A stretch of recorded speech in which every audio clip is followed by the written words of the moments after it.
South Africa faces an ongoing youth unemployment crisis, but as many employers struggle to fill the vacancies that are available, it's clear the problem is bigger than just a shortage of jobs. These are the views that we will share now by Macroeconomics Policy and Governance Economist, Dr. Thabi Leoka. Dr. Leoka, good evening to you and welcome to the program. Thank you very much for your time. There's an interesting oxymoron you describe in your writing about this subject. Millions of unemployed youth, while there are companies that are struggling to fill positions in sectors like manufacturing and mining where they don't even need skilled or even semi-skilled individuals to fit in. Why do you think there is this mismatch, and why is it that young people seem to be resisting those jobs? I think there are multiple reasons. Firstly, we are seeing quite a few companies looking for young people who are semi-skilled or have very little skills, and that is in mining, manufacturing, and we're also seeing it in those companies that operate call centers where the turnover is pretty high. And that is really shocking considering that 60% of the youth between the ages of 15 and 24 are unemployed. And then the ages of 24 and 35, that number goes up to around 40% if you look at the expanded definition of unemployment. So what is really happening here? I think that firstly, the younger generation may not be looking for the same type of jobs that are currently being offered or that older generations worked in. So maybe younger people do not want to be rock drill miners in the Northwest, for instance. There's another issue that if you look at the Northwest province where mining companies are looking for employment or young people to employ, and they are willing to even give us a significantly above minimum wage salary, young people are not coming to these jobs. And that could be also that the Northwest is not offering prospects that young people want or need. If you live in the Northwest, are there all the amenities that you'd find in a bigger city like Johannesburg? Is there entertainment? Are the municipalities developing these cities and local regions in the same way as in other areas? And perhaps that's the reason why some of these young people are migrating to urban areas, larger urban areas, and leaving provinces like the Northwest. And just one statistics, the Northwest has the highest unemployment rate when you consider the expanded definition, and that's around 53.5% of unemployment. So most people, working population people in the Northwest are unemployed.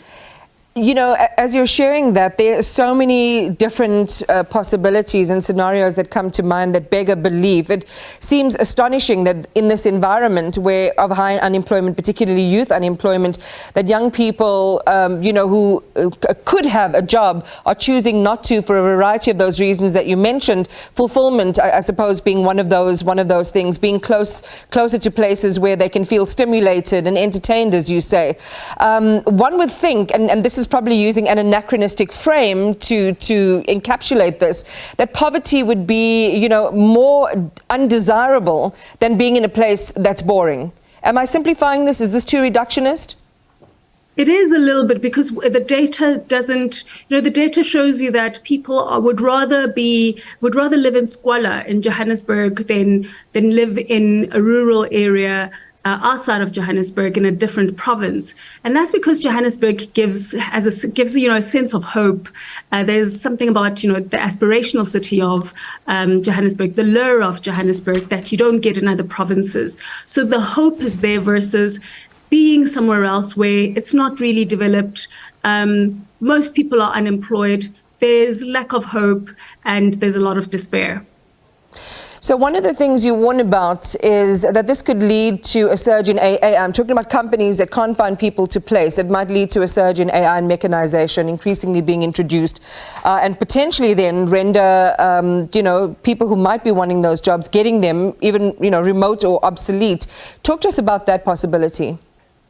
Absolutely. I mean, the trends that we're seeing, not just in South Africa, but globally, is that, digitalization, adopting AI, we're talking about meta-humans, digital twins. So, for instance, call centers of the future may not be occupied by humans, but by AI, where, the AI, the computer or digitalized human or meta-human speaks in various languages, can understand your accent, speaks in all 11 languages of South Africa. And so the problem here is that when you have such high unemployment, especially high youth unemployment, and companies want to be efficient, companies want to be profitable, they're left with also no option but to adopt AI and digitalization and meta-humans, etc., quicker than they would have. And so my fear is that if companies do that, which they are within the right to do that, what happens to the youth that should be occupying those positions and getting the necessary skills? What we're also not seeing is that, because if you look at the high numbers of the not in education, employment and training, that means that some of these people who would ordinarily occupy these positions are not, they can't then move to other skills because their skills, they're not skilled enough. Yeah. So they can't move from working in a call center to then working in designing AI, coding, for instance. We're not seeing that movement of training because of such a high number of people who are defined as the NEETs, the not in education, employment and training. Again, so many concerning scenarios that you're sharing with us, and 12 languages now with the introduction of sign language, and I'm sure there's going to be a meta, an AI for that. I want to get through two things, hopefully, before we run out of time, Thabi. You make a sobering observation about the fact that if 32% of youth between 15 and 24 are not in employment, education and training, what future is South Africa building? And from where you're sitting, what are some of the biggest risks you see in this scenario? If you look at, again, global trends, who are the middle management, who makes up the, new CEOs? If you look at new companies, especially Silicon Valley, these are occupied and run managed by young people in their 30s, not people in their 50s. So, and I do mention in the article, we want to see more Michael Jordans in South Africa.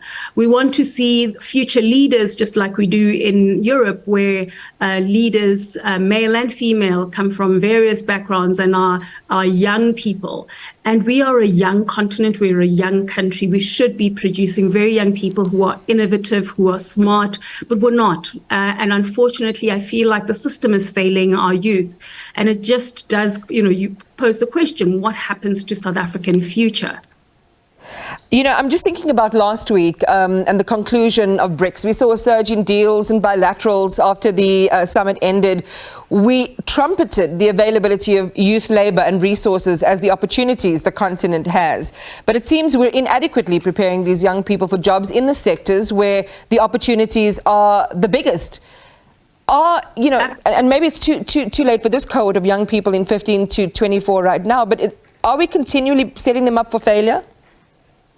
We haven't changed anything much. We haven't changed the issues that have made these young people remain where they are.